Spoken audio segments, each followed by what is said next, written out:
বাংলাদেশ এটাও দেখলো যে গুটি কয়েক মানুষকে একেবারে সমূলে মিটিয়ে ফেলার জন্য এত কিছু করলেন, ওই মানুষগুলো আপনাদেরকে দেশ ছাড়তে বাধ্য করলেন। সুবহানাল্লাহ, সুবহানাল্লাহ। দেখেন, আমি কিছু চিন্তা করি মাঝে মাঝে আর কি, যেই শাহবাগ থেকে আপনারা নবীকে গালি দিয়েছেন, হ্যাঁ, যেই শাহবাগ থেকে নাস্তিকতার আন্দোলন হয়েছে, ওই শাহবাগ থেকে এবার আওয়াজ উঠেছে খেলাফত। যেই শাহবাগ থেকে আপনারা ইসলামপন্থী হুজুরদেরকে, মানে দাড়ি টুপি বলা মানুষদেরকে বললেন যে এরা সমাজের শত্রু, এরা রাজাকার, এরা অমুক, এরা থমুক, ওখান থেকে, ওই বিশ্ববিদ্যালয়গুলো থেকে, শাহবাগ থেকে আওয়াজ উঠলো তুমি কে আমি কে, রাজাকার। দেখছেন আল্লাহ রাব্বুল আলামিনের কৌশল দেখছেন? মানে ফলাফল আসবেই, আল্লাহ রাব্বুল আলামিন একটু ডিলে করেন, বাস এতটুকু, একটু সুযোগ দেন, ছাড় দেন, যাতে করে তাদের পাপ বাড়তে থাকে এবং হুজ্জত কায়েম হয়। দলবল পিছনে, সামনে লোহিত সাগর, এখানে হচ্ছে বনু ইসরাইল আর মূসা আলাইহিস সালাম। পিছনেও যাওয়ার কোনো রাস্তা নাই, সামনেও যাওয়ার কোনো রাস্তা নাই। 5 তারিখের মতো আর কি, মানে না পিছনে যাওয়ার আপনাদের কোনো রাস্তা ছিল, আর না সামনে কি আছে আপনারা বুঝতে পারতেছেন, ওটাও তো বুঝতে পারতেছিলেন না সামনে কি আছে। সদল বলে ডুবে মরতে হবে যদি আল্লাহর বিধানের বিরুদ্ধে চলে যান। বাংলাদেশে একটা নজির তো হয়ে গেছে, এরপরে যারা আসতেছেন তারাও যদি একই রকম পথে হাঁটেন, আপনাদেরকেও এইভাবেই মরতে হবে। তখন কেউ কিন্তু আপনাদেরকে বাঁচাইতে পারবে না। সতর্ক হয়ে যান, ইতিহাস থেকে শিক্ষা নেন। ভুলেও নতুন বোতলে কোনো পুরাতন মদ খাওয়াইতে আসবেন না। ভুলেও নতুন বোতলে কোনো পুরাতন মদ খাওয়াইতে আসবেন না। আমরা কোরআন থেকে শিখবো, হাদিস থেকে শিখবো, নবীর সুন্নাহ থেকে শিখবো, সিরাত থেকে শিখবো।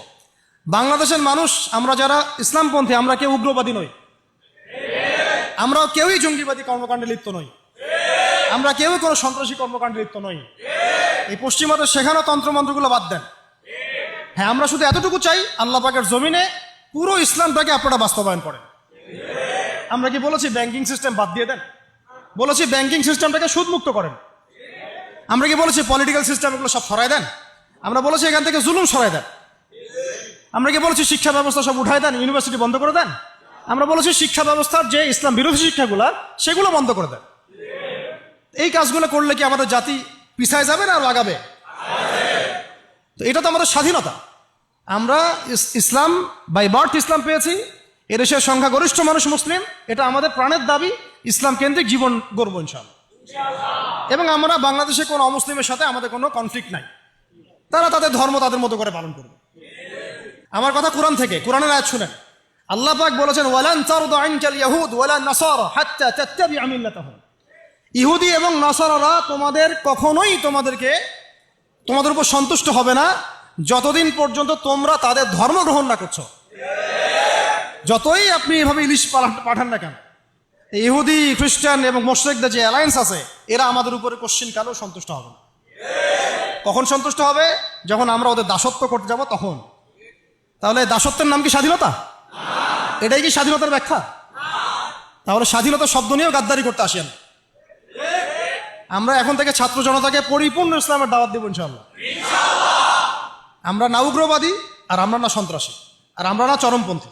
আমরা শৈথিল্যতাবাদীও নই, আবার আমরা চরমপন্থীও নই। আমরা মধ্যমপন্থী। আমরা না কোনো এগ্রেসিভ কোনো অ্যাকশনে যাব, আর না আমরা এইসব বিষয়ে শিথিলতা আরোপ করব। আমরা মধ্যমপন্থী থাকবো, দাওয়াতের কাজ করব, তাবলীগের মেহনত করব, সৎ কাজে আদেশ করব, অসৎ কাজ নিষেধ করব, নিজেরা দিন পালন করব, পড়াশোনা করব, আমল করব, তাজকিয়া অর্জন করব, ওলামা ইকরামদের সাথে সম্পর্ক রাখবো, এবং একটা ঐক্যবদ্ধ জাতি হিসেবে আমরা ইসলাম নিয়ে এগিয়ে যাবো ইনশাআল্লাহ। হ্যাঁ, যদি আমাদের দিকে চোখ তুলে তাকাতে আসেন, তখন খবর খারাপ আছে ইনশাআল্লাহ। যদি চিন্তা করেন যে পার্বত্য অঞ্চল ভাগ করে আরেকটা দেশ বানাবো, তখন আমাদের অবস্থা দেখে নেবেন ইনশাআল্লাহ।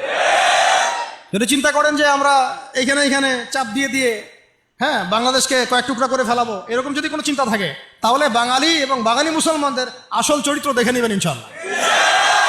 সহ্য করতেছি আমরা এখন এগুলো, কিন্তু আমরা দায়িত্বশীল ভাইদেরকে বলবো, আপনারাই কিন্তু সামনের লিডার। আপনাদেরকে বলবো যে বুদ্ধিদীপ্ত হন, রাসূল সাল্লাল্লাহু আলাইহি ওয়াসাল্লামের সুন্নাত অনুযায়ী আপনি আগান। এর চেয়ে শ্রেষ্ঠ কোনো সুন্নাত পৃথিবীতে নাই। এসব আব্রাহাম লিঙ্কনের সুন্নাত, ওই মাও সেতুংয়ের সুন্নাত, আর মুসলিনের সুন্নাত, আর এই যে কি চেঙ্গিস খানের সুন্নাত, হ্যাঁ, এইসব সুন্নত দিয়ে কোনো কাজ নাই।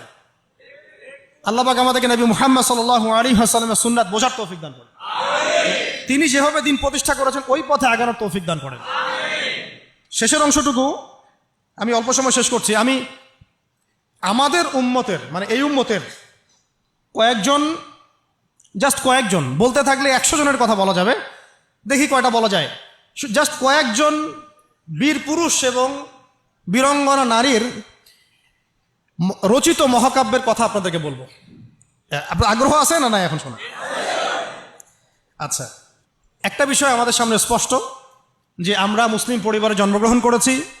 আমাদের রব একজন, আমাদের নবী একজন, আমাদের আসমানি কিতাব একদম ফাইনাল টেস্টিমেন্ট, এর কোনো ব্যত্যয় নাই, সংযোজন বিয়োজনের কোনো সুযোগ নাই।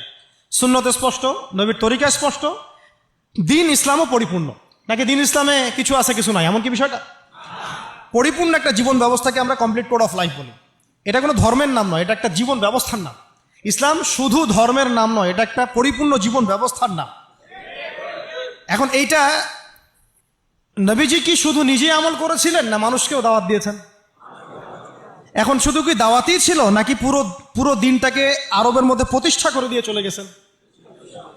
এখন দিন প্রতিষ্ঠা করাটা কি তাহলে ইবাদত কি না? মানে ইবাদত করতে গেলে অনেক সময় অনেক রকম সুরতে আমাদের কাজ করতে হবে। কখনো সবর করতে হবে, কখনো দাওয়াত দিতে হবে, কখনো হয়তো হিজরতের বিষয় আছে, কখনো দাওয়াতের সাথে জিহাদের ব্যাপার জড়িত থাকতে পারে, কখনো দেখা যাবে পররাষ্ট্রনীতি অ্যাপ্লাই করতে হচ্ছে, কখনো সন্ধি করতে হচ্ছে। সিরাতের মধ্যে কিন্তু সবই আছে। পুরো সিরাতটা আপনারা পড়বেন, এটা আমার রিকোয়েস্ট যে আগামী 1 মাসের মধ্যে 1 মাস সময় নেন। আল্লাহ চলে 1 মাস পরে আবার বসবো ইনশাল্লাহ আমরা। হ্যাঁ, 1 মাস সময় নিয়ে পুরো সিরাতের বইটা পড়ে শেষ করে। অনেক বই আছে সিরাতের, আমি একটা বইয়ের নাম বলতেছি যেটা খুব পাতলা, মাত্র 120 থেকে 30 পেজের বই। সিরাতে খতামুল আম্বিয়া, সিরাতে খতামুল আম্বিয়া, মুফতি মোহাম্মদ শফি রাহিমাহুল্লাহ তার লেখা, আল্লামা শফি রাহিমাহুল্লাহ তার লেখা সিরাতে খতামুল আম্বিয়া। সিরাতে খতামুল আম্বিয়া বইটা কিনেন, অনলাইনেই পাওয়া যায়, কিনে পড়াশোনা শুরু করেন। এটা সবচেয়ে প্রাইমারি লেভেলের বই, এটা মাদ্রাসায় পড়ানো হয়। এছাড়া রাহিকুল মাখতুম আছে, রহমাতুল্লিল আলামিন আছে, হ্যাঁ, সিরাতে মোস্তফা আছে, অনেক সিরাতের বই আছে। এই বইমেলায় দেখলাম যে সিরাতের মনে হয় আরো 10টা-20টা নতুন বই আসছে। আলহামদুলিল্লাহ, আমার বাসায় সিরাতের এরকম 50-60টা বই আছে, ডিফারেন্ট রাইটারের। না, একটা বিষয় সম্পর্কে কয়েকটা রাইটারের বই পড়লে আপনার একটা ভালো কনসেপ্ট আসবে ইনশাল্লাহ। যাই হোক, সিরাতটা পড়বেন তো ইনশাল্লাহ। এই সিরাতের আলোকে আমরা দেখি যে দিন প্রতিষ্ঠা নবীজি করে দিয়ে গেছেন না, যান নাই? তো এইটা প্রতিষ্ঠা করতে গিয়ে অনেককে অনেক স্যাক্রিফাইস করতে হয়েছে।